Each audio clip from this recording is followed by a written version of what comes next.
Good evening. You're watching Point Blank here at KTN News, and we're shooting from the Nairobi Serena. The country is going through very big questions, discussing the recommended changes to the Constitution through the draft report that was brought in by the BBI committee or the BBI initiative. In order to wrestle these questions and what they may mean for this country, KTN News sought the very eminent Professor Anyang Nyong'o, author, scholar, and the governor of Kisumu County. But before I even speak to my brother, Professor Anyang Nyong'o, what really is going on in the BBI discussion? Dr. Martin Luther King's last public speech on April 3, 1968, was heavily laced with prophetic analogy. Since leading the Montgomery bus boycott, a social and political protest against racial segregation on the public transport system in Alabama in 1958, Dr. King became synonymous with the civil rights movement in America. For the next decade, Dr. King would be at the forefront of many nonviolent demonstrations. No matter how many times he was physically attacked, his home bombed and arrested. These protests, inspired by his Christian beliefs, as well as India's Mahatma Gandhi, eventually culminated in new federal laws such as the Civil Rights Act of 1964 and the Voting Rights Act of 1965 that expressly banned discrimination based on race, color, religion, sex, or national origin in employment practices, ended unequal application of voter registration requirements, and prohibited racial segregations in schools, at the workplace, and in public accommodations. For his efforts, Dr. King was in 1964 awarded the Nobel Peace Prize, the second African American and youngest at the age of 35 years to be accorded the prestigious accolade. On April 3, 1968, a visibly exhausted King took to the podium in Memphis, Tennessee, to the delight of the crowds gathered there. Something is happening in Memphis, he said. Something is happening in our world. I've been to the mountaintop. I don't mind. Like anybody, I would like to live a long life. Longevity has its place. But I'm not concerned about that now. I just want to do God's will. And He's allowed me to go up to the mountain. And I've looked over and I've seen the promised land. I may not get there with you, but I want you to know tonight that we as a people will get to the promised land. Dr. Martin Luther King Jr. was assassinated a day later. His vision of unity, of a people united in common goal, however, did not. 40 years since his tragic assassination, the United States of America elected its first African-American president, Barack Obama. On 18th January 2020, Raila Amolo Odinga took to the podium at Bukongo Stadium in Kakamega. His message to the ecstatic crowd was deeply reflective and poignant. The former Prime Minister repeatedly mentioned that the Building Bridges initiative was not about creating new political seats for himself and others. The journey that he had begun with President Uhuru Kenyatta at the steps of Harambee House on 9th March 2018 was to create a more stable country devoid of the divisive and deadly politics of decades past. Spurred on by the crowd's response, Raila paraphrased the powerful rhetoric of Dr. Martin Luther King Jr., the father of the civil rights movement. Martin Luther King said that I've been to the mountaintop, I've seen the glory land. I may not get there together with you, but together you will get there.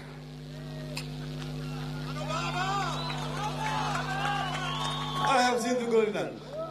What I'm doing with Uhuru, we are doing it for posterity for this country. It is not for Raila Odinga. Raila Odinga does not have to be the president of Kenya, but Kenya must have a good president. As he sat down to emphatic applause, those viewing on the television sets and listening via radio will no doubt have been left with the real sense that the BBI's time has come. The next stop for the BBI team, Mombasa, on 25th January 2020. Before I speak to my brother, Professor Anyang Nyong'o, what has he done before? Professor Anyang Nyong'o is the governor of the county government of Kisumu. Prior to his election as governor, Nyong'o served as Kisumu's first senator from 2013 to 2017. Before that, Nyong'o held the Kisumu rural constituency seat between 1992 and 1997 and 2002 and 2013. He has also served as a nominated member of parliament in the National Assembly between 1997 and 2002. The Second Liberations think tank would in 2003 be appointed by President Mwai Kibaki to head the planning and national development docket. As minister, he initiated the economic survey strategy for wealth and employment creation. With the support of the development partners, Kenya managed to grow its national economy from 0.2% annual growth in 2003 to an astonishing 7% in 5 years. Under the Grand Coalition government, Nyong'o would take over the medical services between 2008 and 2013. Here, he came up with strategies to revamp the National Health Insurance Fund scheme. Despite stiff opposition from some quarters, the NHIF is now providing affordable medical assistance to Kenyans. Professor Nyong'o holds a PhD in political science from the University of Chicago and has taught at the University of Nairobi, El Colegio de Mexico and the Addis Ababa University before he joined the African Academy of Sciences as head of programs from 1987 to 1992. He is a fellow of the African Academy of Sciences and a member of committees and boards, including the Africa Monitor, the Nelson Mandela Institute for Science Technology and the Advancement of Knowledge, and the UN Committee of Experts on Public Administration.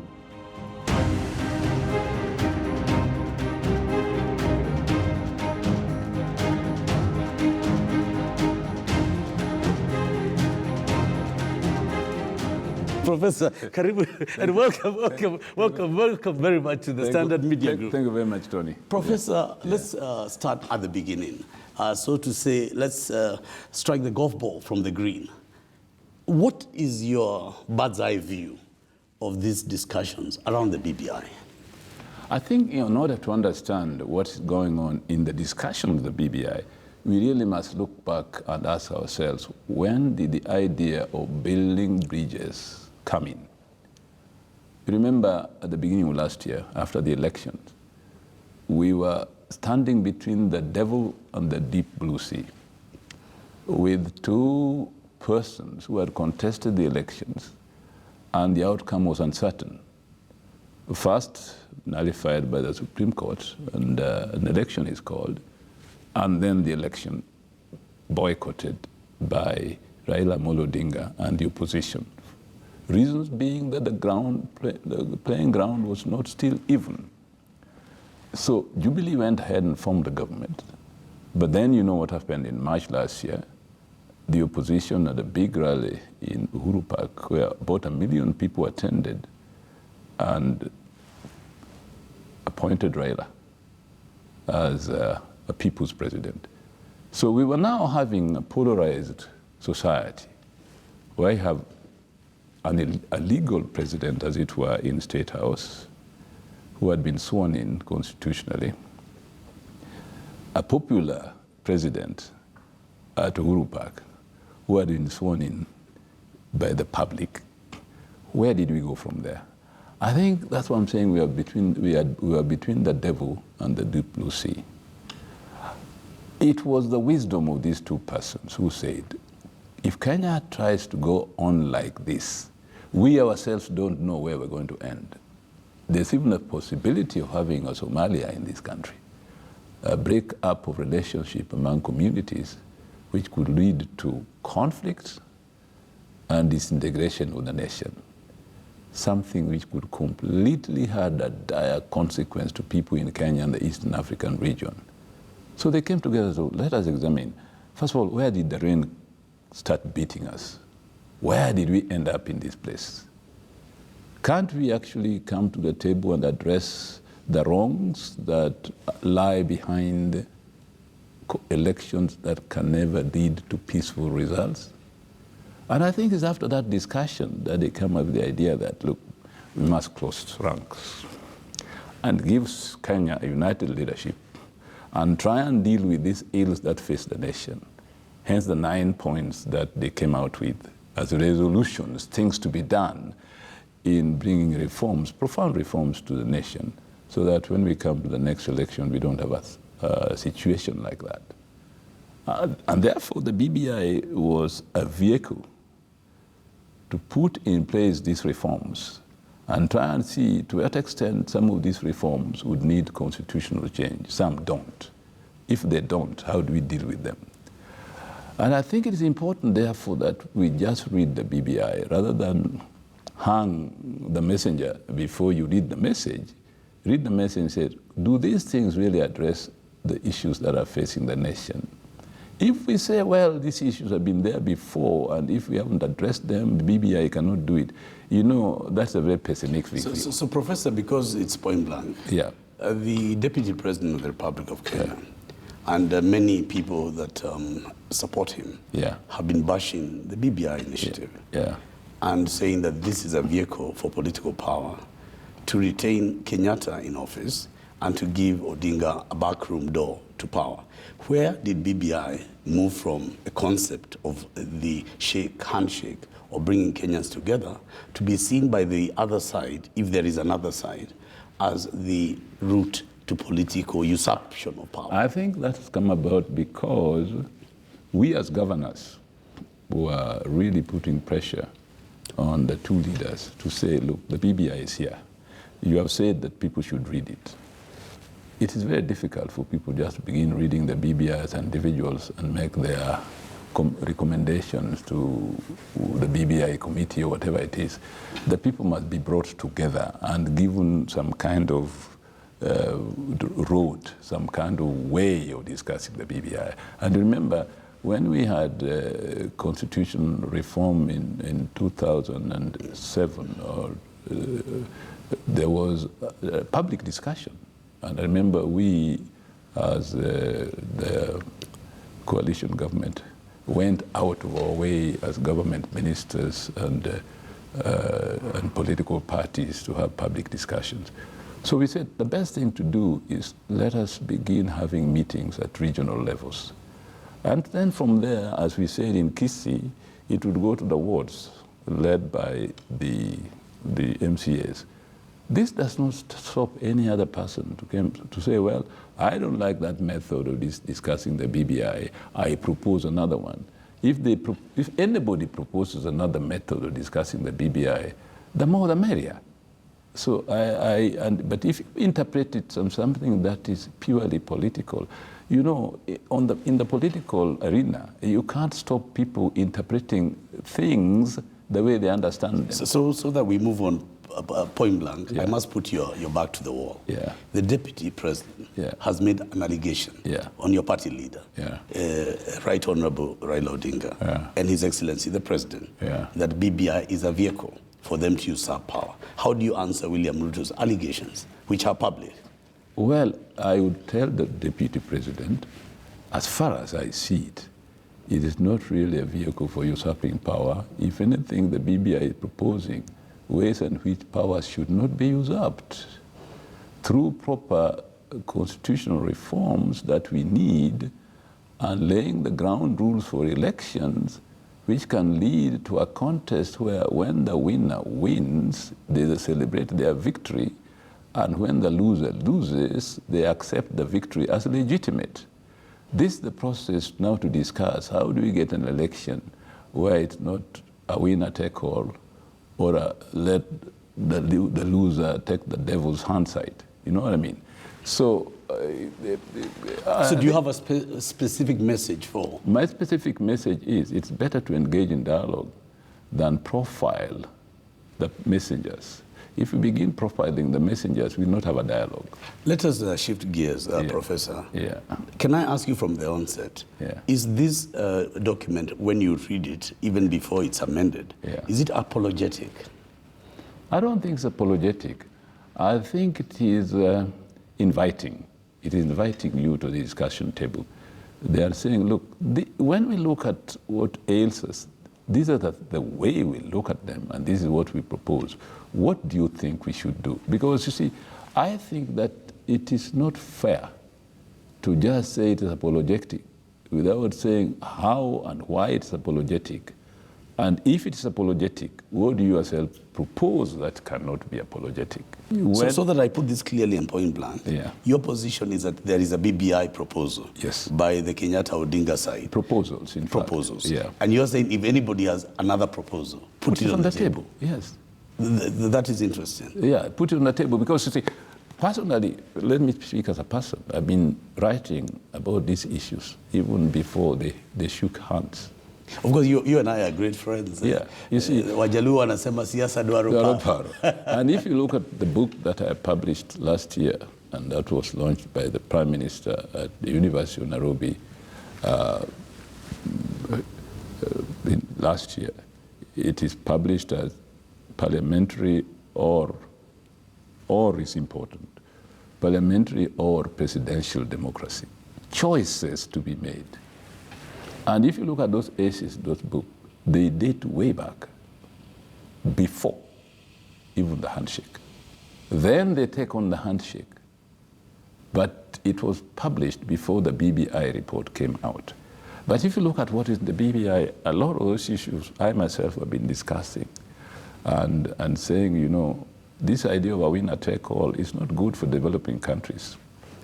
A country which is divided on ethnic lines, cultural and linguistic lines, and even regional, requires a parliamentary democracy structured and institutionalized a little bit differently from more advanced democracies.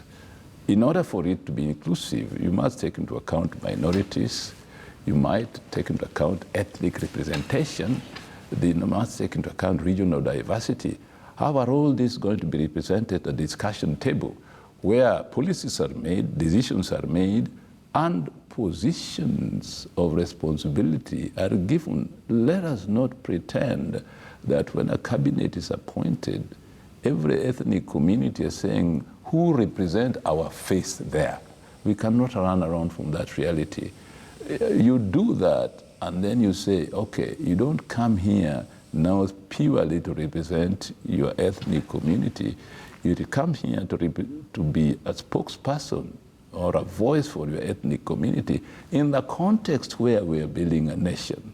So, Professor, at the top level of the discussion we're having, you're saying the executive needs to be re-engineered, reorganized, and suggesting a hybrid of a parliamentary or a pure parliament. No, that's where people are getting wrong.